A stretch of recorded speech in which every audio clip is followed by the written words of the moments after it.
Hello everyone, I am Rajni Shingala and I am going to take your CVPD subject in this semester, complex variables and partial differential equation.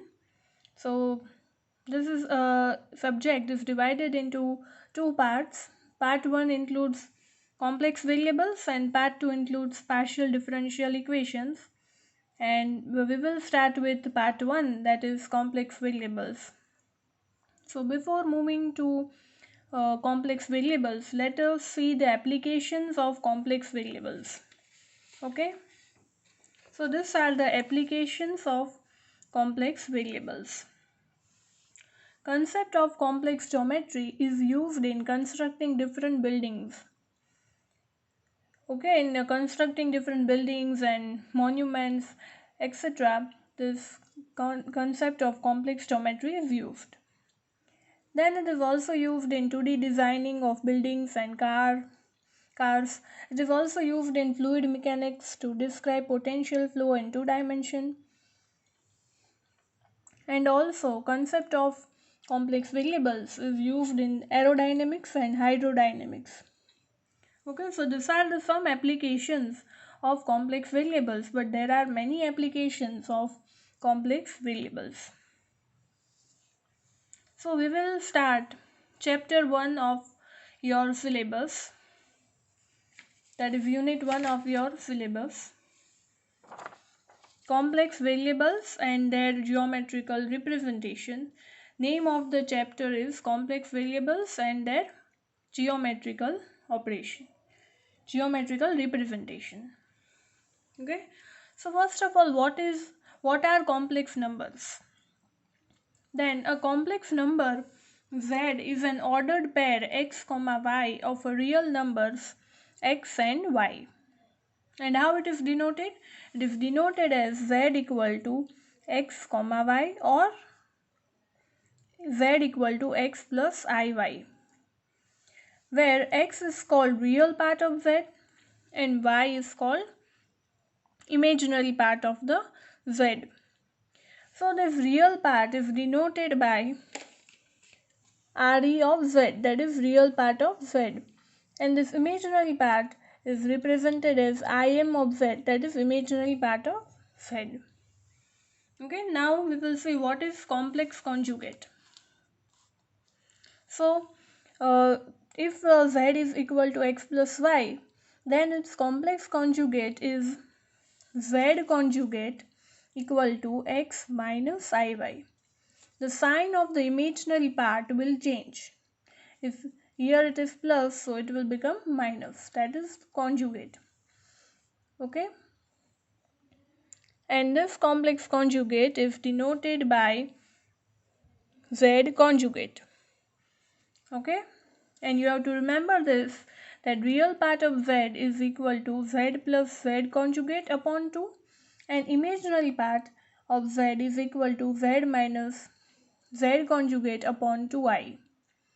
So difference between real part and imaginary part is here there is positive sign and here there is negative sign, and here in the denominator there is 2, but here in the imaginary part there is 2i.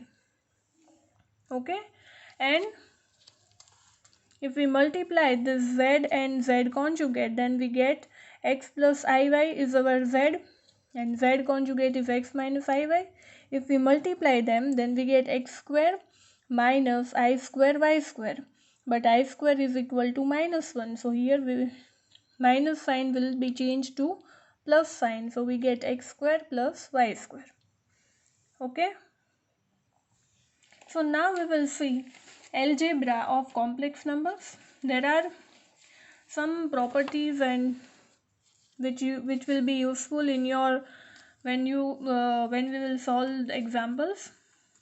So these are the algebra of complex numbers. Okay, so we will see one by one.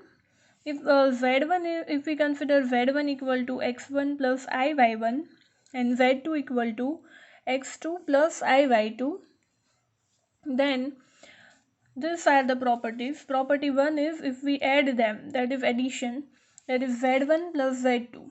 If we add them, that is x1 plus iy1 plus x2 plus iy2, then we will get x1 plus x2 plus, if we take I common, then we will get y1 plus y2. Now subtraction. Subtraction is z1 minus z2, that is x1 plus iy1 minus x2 plus iy2. Then we will get x1 minus x2 plus, if we take I common, then we will get y1 minus y2. Now multiplication. Multiplication of z1 and z2 is x1 plus iy1 multiplied by x2 plus iy2, that is equal to x1 x2 minus y1 y2. And here also if we take I common, then it will be y1 x2 plus y1 y2. Okay, here we will consider I square is equal to -1, so we will get this property. Now division, z1 upon z2, that is x1 plus iy1 upon x2 plus iy2. Okay, but in the division part you have to take the conjugate of this, so we will get x1 plus iy1 upon x2 plus iy2, and you have to apply sorts here, that is here the sign will change, that is x2 minus iy2 upon x2 minus iy2, and then if we multiply them, then we will get x1 x2 plus y1 y2 plus I common, and x2 y1 minus y1 y2 upon x2 whole square plus y2 whole square, because here again I square will be -1.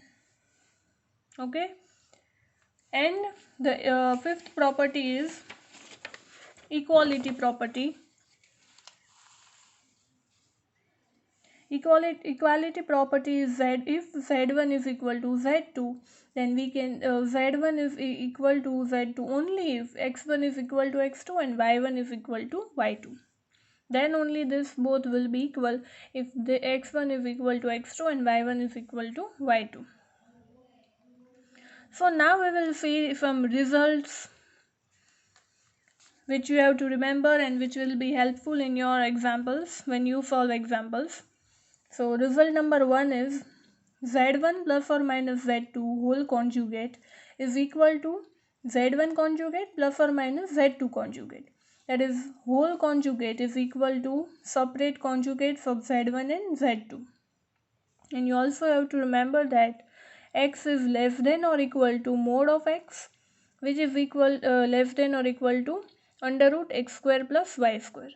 Similarly, y is less than or equal to y mod of y, and it is also less than or equal to x square plus y square. So result number 2 is division of z1 upon conjugate of z1 upon z2 is equal to separate division of z1 conjugate divided by z2 conjugate.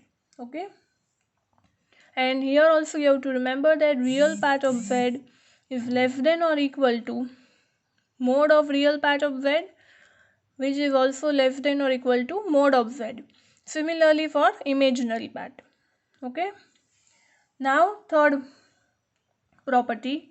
In third property, z1 z2 conjugate is equal to z1 conjugate multiplied by z2 conjugate. Okay, and here also you have to remember that z mod of z conjugate is equal to z mod of z is equal to minus z mod of minus z, and that is equal to minus z conjugate and mod of that. Okay, then the fourth property is z is equal to z conjugate if z is real. If z is a real part, then this both will be equal. Fifth property, z conjugate into z is equal to mod of z square, and that is equal to z conjugate mod of whole square, and that is also equal to under root x square plus y square. Z conjugate and again that conjugate is equal to z. For example, if we take x plus iy, then its conjugate will be x minus iy, And if we again take its conjugate, then we will again get x plus iy. So we can say that z is equal to z conjugate and its conjugate again. Okay.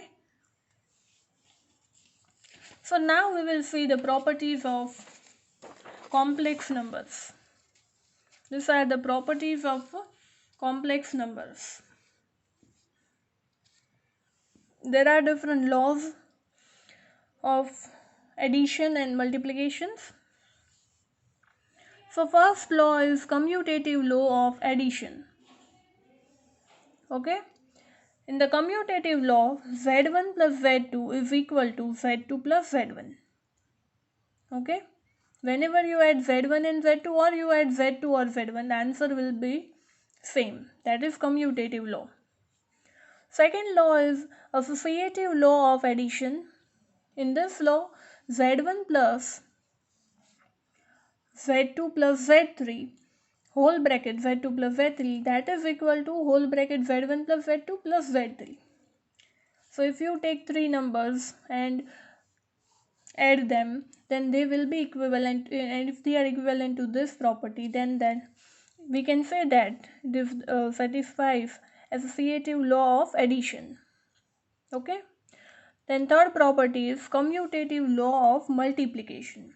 Here z1 z2, if you multiply z1 z2 or z2 z1, answer will be same, similar to addition.